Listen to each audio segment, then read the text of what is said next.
নমস্কাৰ ছাত্ৰ ছাত্ৰীসকল কলিয়াবৰীয়া একাডেমীলৈ তোমালোকক স্বাগতম জনাইছোঁ। আজি মই অষ্টম শ্ৰেণীৰ অনুশীলনী 2.2 ৰ কুৱেশ্যন নম্বৰ 12ৰ সমাধান দিম।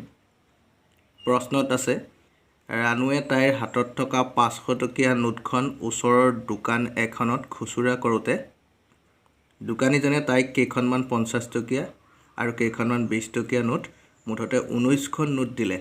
ৰানুৱে 50 টকীয়া আৰু 20 টকীয়া নোট কেইখনকৈ পালে সেইটোকে আমি উলিয়াব লাগে। সমাধান ধৰা হ'ল দোকানীজনে ৰানুক 50 টকীয়া নোট Xখন দিলে আৰু 20 টকীয়া নোট দিলে কেইখন 19 বিয়োগ X, কাৰণ মুঠ নোট 19খন আছিলে।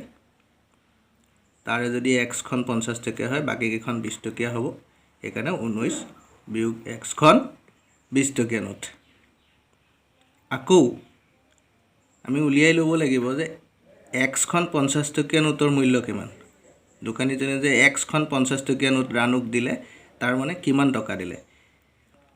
Xখন 50 টকীয়া নোটত 50 পূৰণ X, গতিকে 50X টকা, আৰু 19 বিয়োগ Xখন 20 টকীয়া নোট দিছিল, গতিকে তাৰ মূল্য হ'ব 20 পূৰণ 19 বিয়োগ X টকা। প্ৰশ্নমতে সমীকৰণটো আমি বনাব লাগে। এতিয়া 50X যোগ 20 ব্ৰেকেট 19 বিয়োগ X equal to 500। 50X plus 19 আৰু 20 পূৰণ কৰিলে হৈ যায় 380 বিয়োগ 20X ইকুৱেল টু 500। ইয়াতে আমি দেখিছোঁ 50X আৰু 20X বিয়োগ কৰি দিলোঁ, 30X হ'ল সমান, এইফালে 500টো আছিলেই, 380ৰ আগত প্লাছ আছিলে, সমান চিহ্নৰ সিফালে গৈ মাইনাছ 380 হ'ল। আকৌ ইফালে 30X ইকুৱেল টু 500ৰ পৰা 380 যাওঁতে 120 পালোঁ।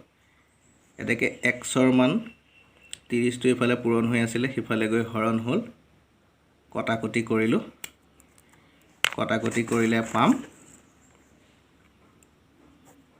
4।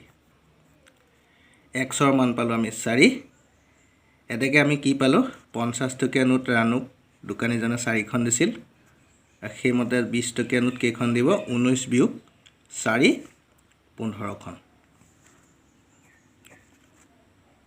ধন্যবাদ।